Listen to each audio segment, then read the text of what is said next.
So, the next creative conversation is with, I think, one of the most distinguished and important writers, essayists, playwrights, activists, multifaceted artists, but writers in the world. He was given the Nobel Prize for Literature back in 1986. He said not so long ago, "I don't know any other way to live but to wake up every day with my convictions not yielding," which will make a wonderful conversation with Wole Soyinka, who will be joined by Manthia Diawara, who's the Distinguished Professor of the Arts and Sciences at New York University. He's also someone who teaches literature and film. He's been in biennales. He's the man who's, if not got to make Wole Soyinka yield, he's the man who's going to lead the creative conversation. So please welcome to the stage Wole Soyinka and Manthia Diawara. Thank you both.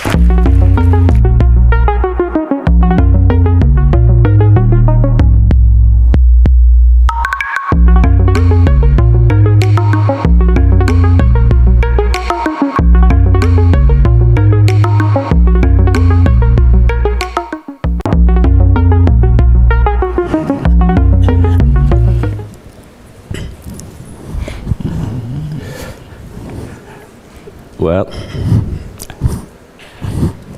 to get started, first I'd like to thank my good friend Rim Fada and Mohammed Khalifa Al-Mubarak. This is a creative conversation, and we were talking in the background about spaces, and I read this book by Wole Soyinka, which was his Harvard University address. And in it, he's talking about Anglophone Africans and Francophone Africans. And there is a moment that caught my attention. He's talking about Paris as this space where Russians came to write. Samuel Beckett, James Joyce, they published their books there, but also Africans, Caribbeans, African Americans, they were all coming to Paris because this was the creative place, a place of hospitality, a place that enabled artists to do things. And I started thinking about this, and in Wole's own life, he has always been trying to create spaces where people can come and do their work. And in the book, he basically is trying to say we need spaces like this. And then I found myself at NYU, Abu Dhabi, and I began to look at not only Abu Dhabi, but he also looked at Dubai, look at Sharjah, where people are now displacing the centers of conversation, where Paris is no longer the center, it's just one of the centers, where Sharjah can be one center, Abu Dhabi can be one center. And I wanted the professor, Wole Soyinka, to talk to us about these creative spaces today a little bit. And in memory of this lecture that he gave in 1997, yes, if you could talk to us a little bit about the significance of a creative space, of tolerance, of accepting, where everybody's voice needs to be heard, and especially African voices. Yeah. Well, you touched on interesting development. Yeah. For those of us from the colonized spaces, it so happened historically that Paris in particular became a kind of focus. You know, the French are very culturally arrogant and aggressive. and so they very easily captured the cultural leaders, the cultural creative minds on the African continent, and kind of somehow got them to see Paris as the center of world civilization. But of course, this kind of unicentrism has been dissipating over the years. And incidentally, this did not begin with Africa itself. It began in the Caribbean, in the diaspora, and that included even the English-speaking diaspora. Yes, right. Look at the dancer, choreographer Josephine Baker, for instance, who's black American, Anglophone. Where did she find recognition? In Paris. And you look at writers like James Baldwin, Richard Wright, and even the great Paul Robeson, when racist America sort of declared him and no longer a partisan. I think they even took his passport, didn't they, at one time? And even though Paul Robeson, a great singer and actor, even though he performed a lot in England, on the stage, played the usual role, Othello, and so on. Where did he actually find recognition, cultural, artistic recognition? It was Paris. And so when Africa itself moved to begin to insist that Africa didn't end with, it wasn't bound just by saline waters by the Atlantic, and learned to recognize the fact that the Caribbean was still part of Africa. So we had a two-pronged thing. First, directly from Africa to Paris, and then from Africa through the Caribbean to Paris. But of course, as I said, this centrism has been dissipating over the years through political decolonization. That meant cultural decolonization. And my good friend, Manthia, for instance, no longer looks towards Paris. You find him in Abu Dhabi. So it's all spreading out as it should be. It's amazing because you were in the middle of the debates. If you look at Paris as this creative space, 1956, they did the Congrès des écrivains et artistes noirs in Paris at the Sorbonne. And then they went and did a second edition in Rome. And then 1966, you were in Dakar. You talk about negritude and tigritude. Tigritude coming from tiger and negritude coming from black people. Can you say something about that? Yes, I'm glad you mentioned Rome, in fact, because Rome, even Italy at that time, even competed with Paris. Yes. And this came about through through politics as well. Where did the major Pan-African conference of intellectuals, etc. Where did it take place? It was in Rome. Exactly. So there was also a contestation over there. And then, of course, you had this great cultural mind and astute statesman, Leopold Sédar Senghor, the great poet, who also decided, together with his Caribbean colleagues, Aimé Césaire, René Marin, etc. And this is the irony of cultural decolonization, that the Francophonie took the lead in this sense. And this was ironic, because it was mostly the Francophone colonials who first, shall we say, crowned Paris, you could say, the cultural center. And so I suppose it's the most natural thing for the intellectuals, the creative painters, singers, just wake up gradually, finding themselves in Paris.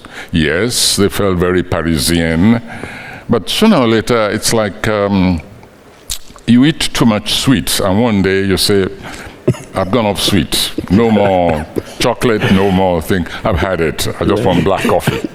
And that's exactly what happened to the Francophonie, who were in Paris, enjoying Paris, feeling Parisian, but waking up one day and saying, wait a minute, we're not really Parisian. We're just black dots in this white froth.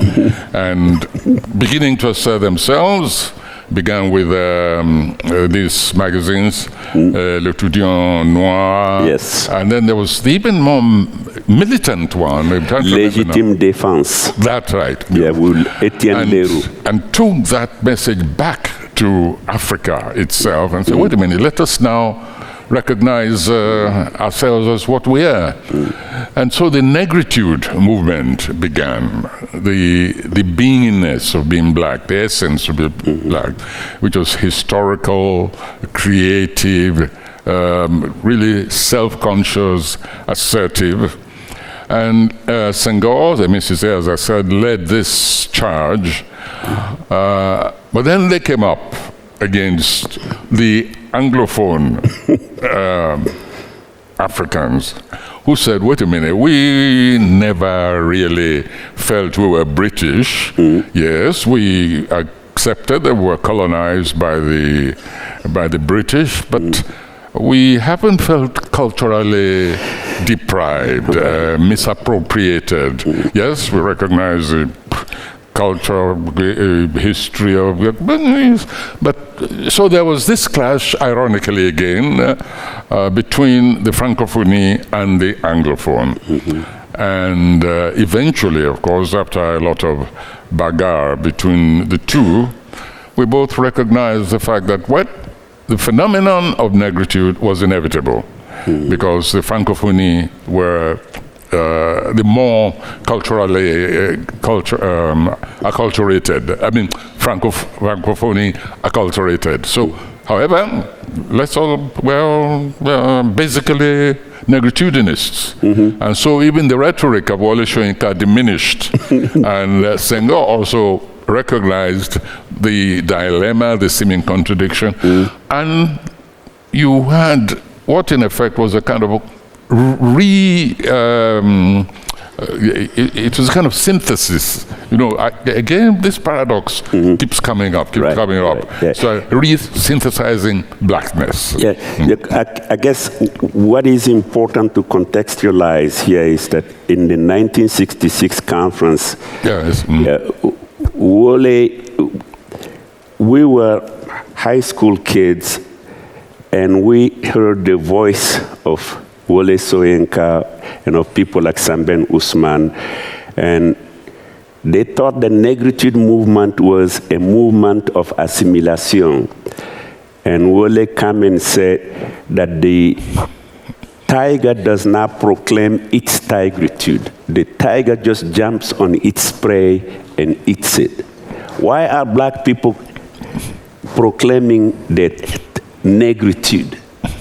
And as young people, we really love this. We admire this. And the biggest irony, ethical tolerance happened that Senghor, who was talking about negritude, became a very close friend of Wole Soyinka. Can you tell us about Senghor? Was the first president of Senegal, the founder of negritude. Well, that really was the genius. That was due to the genius of Senghor. Senghor was a very broad-minded person. I'm sure that at the beginning he must have been aggravated by this much younger person, Anglophonie, who came and challenged the very notion of negritude. Right. Well, you know, we were all very young, aggressive, anti-establishment at the time. And quite apart from that, the Francophonie did feel and did express themselves in a rather superior, culturally superior way, self-consciousness, than the Anglophonie, and we resented that. I would say, who are these people? They're black, trying to be French, and now they are coming up with some notion called negritude. And that was how, in my career, to my eternal discomfiture, because everywhere I get being reminded of this episode when I got up and said, I remember this was at a conference which came really to propagate this philosophy of negritude. And we met in Makerere.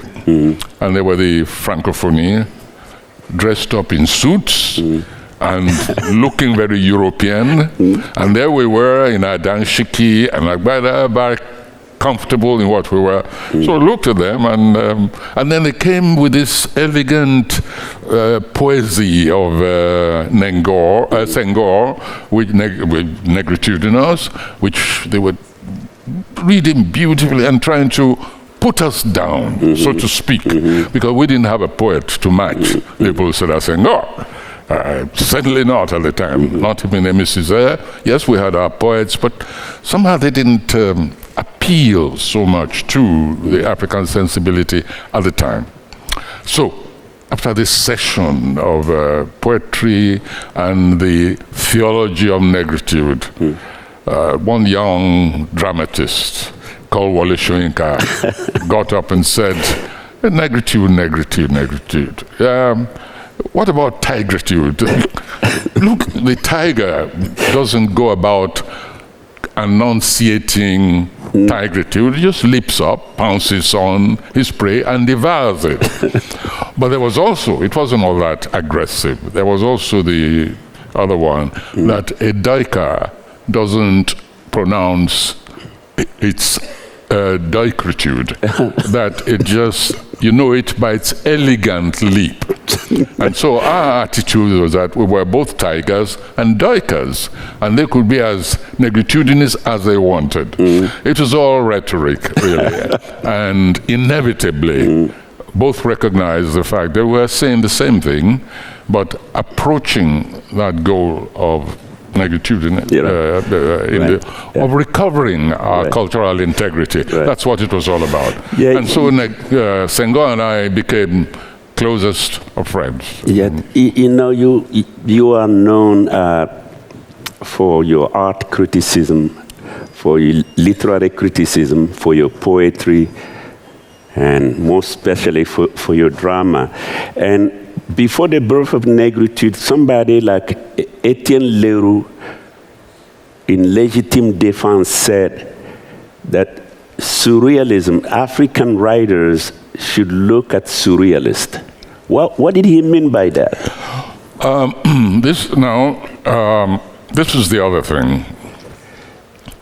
Negritude, black Africans didn't even go directly to negritude. I'm very glad you raised that. They went again via another European concept, surrealism, which of course sounds very intellectual, very deep, but when you look at surrealism, this has been part and parcel of the African sense of and interpretation of phenomena.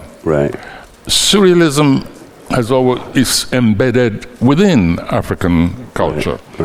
But then now, so it was again like trying to give away through European definitions what was already part and parcel of African culture. Surrealism was embedded. This is why what was that? This poet in South Africa who committed suicide in the end. It's now Richard Reeve. No, not Richard Reeve. No. But there was yet another African who became a surrealist, who tried to find himself through surrealism. And we said, why don't you just go direct, which is simply to reinterpret African cultural concepts, whether in sculpture, in poetry, with lyric, in dance, even in motion, all interspersed with the metaphysical approach of Africans towards, again, their existence. Why don't you go direct? Why do you have to go again through yet another European concept? And what was marvelous about Senghor was that he then brought in European artists also to work with African artists. So in the promotion of this surrealist, negritude. And so you had all this conflict, this mixture, detachment, self-recovery. It became a kind of a cultural métis. This is what... What I love about your work, you are fearlessly African, but you're not closed. You are open to the world. You live in Africa. You have your feet on the ground in Africa, but you don't say, I'm just African. You are open to the world. You always discussing, arguing, communicating with the world, trembling with the trembling of people, not just Africa, but in other places. This ethical position, but also this necessity not to just be closed inside only one's own world, which we criticize Europe for. Can you talk to us a little bit about that? Well, I'm glad you mentioned that. Let's go back to 1966. Yeah. This, again, was part of the sensibility which I shared very strongly with Senghor, and what gave birth to the festival, Negro Arts Festival of 1966. This sense that Africa, which was depopulated, both by the European world, and let's not forget, even though we're here, also by the Arab world, through the slave trade, and one across the Sahara, one across the Atlantic. And there was always this sense that, well, there's also Africa outre-mer. So it's not just Europe outre-mer, overseas.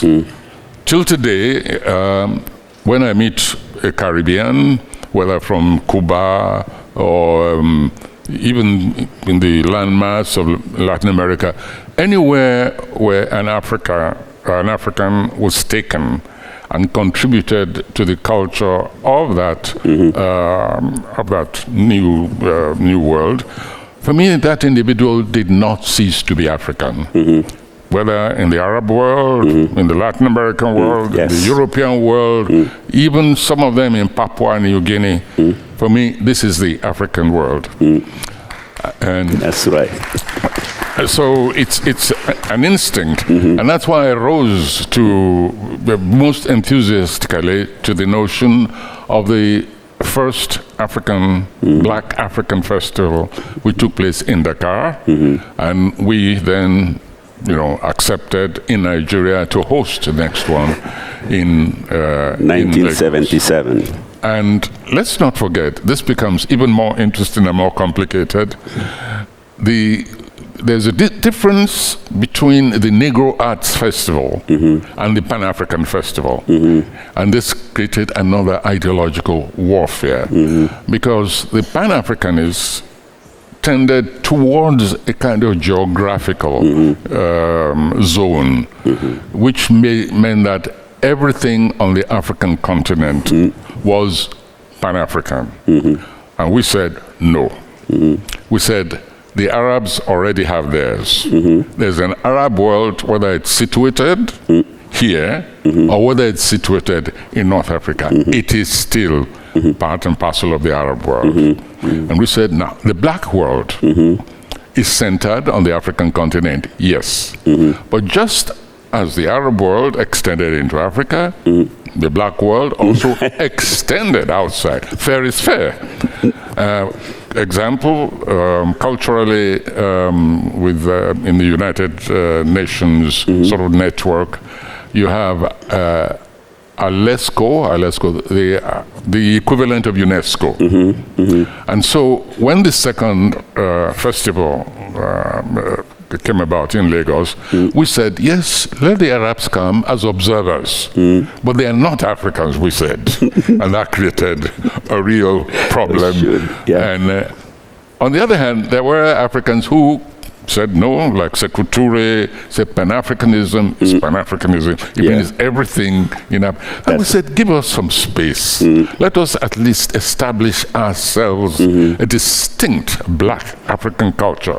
And then we move and collaborate with other people. But from time to time, let us cognize ourselves as a distinct culture, distinct from the Arab culture, from Slavic culture, from French culture, from that we are also a distinct, unique culture. And let us develop that and associate it with the others. Then we can go on to the métissage and so on. But first, we have to know what we are. Yes. And I think, before my last question, I think this is very important. To be open to the other without losing yourself. This is, I think, what you're saying.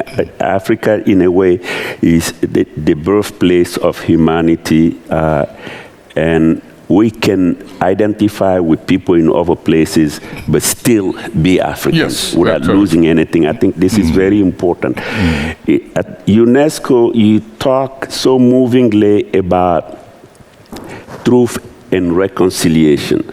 Art, truth, and reconciliation. It talks specifically about a xylophone, how music is one of the elements. Art is what can reconcile us. I don't know if this is a long time you wrote this, but I don't know if you can say something about it.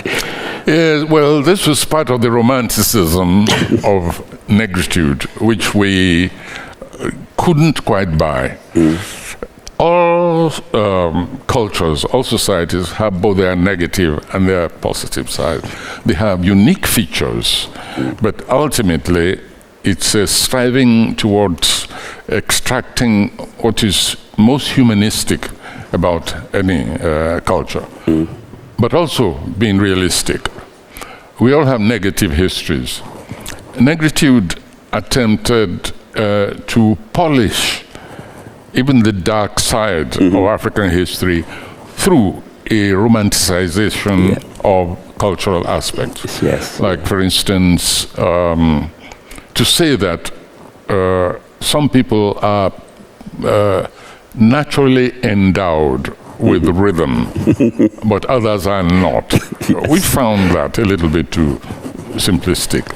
All right. When we came in here today, for instance, we were welcomed in by an Arab musicians outside. You know, different rhythm, but very moving.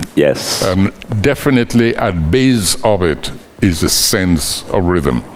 So for one culture to say we are people of dance, we are people of rhythm, of music, and others are people of rationality. That is a kind of dichotomy which is negative. Now, having said that, I have to confess that I also contradict myself from time to time. All right, I'll give you an example. When I had to direct one of my plays in the United States for the first time in Chicago, a play about African culture, Death and the King's Horseman, and of course we used black actors and so on. Now, the black actors immediately assumed that they had no problem at all in absorbing the rhythms and the cadences, the musical cadences, which are required for the production. And they looked down on the white actors who were were involved in this production, because it was in that period kind of a play.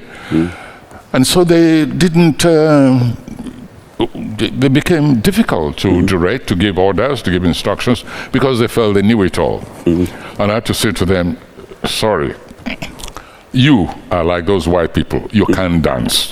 Now, imagine saying that to black people. They did not like it one bit. I said, you cannot dance. You are wooden. So I have to take you to pieces, break you in little pieces, recompose you, so that you recover your negritude. And then we can move on. They were so offended, but it worked.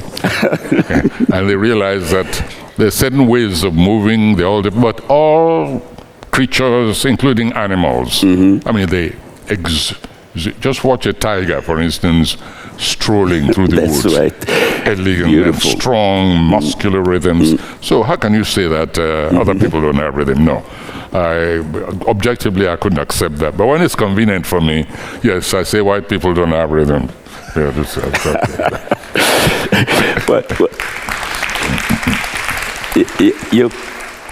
you were one of the first to bring up this question of restitution.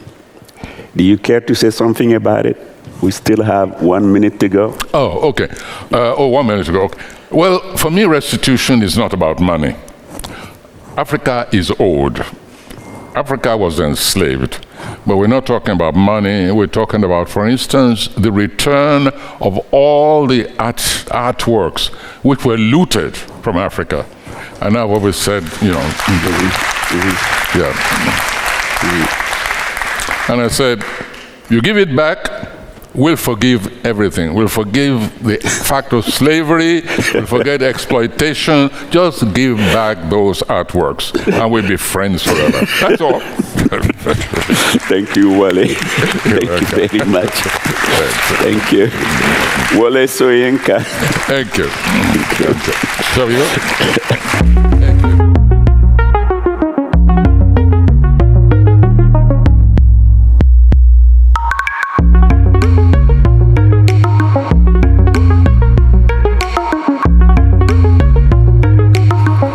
What an unbelievably generous discussion that was. And I've never heard anyone so succinctly deal with restitution in a minute. It's taken people hours, days, months. Wonderful. The other thing is I kind of feel better about my own white body after that, but then I feel a bit more self-conscious. So anyway, there'll be much more rhythm. There'll be opportunities to dance and listen to music later on. We're having a really quick break now because we're trying to catch up on time, impossibility of making time. So quick break, back here for a performance. And as you leave, just to draw attention, there is an installation on your way out and on your way back in. Have a look at it because the next performance is also the artist who made that work. Thank you all very much. Enjoy the break.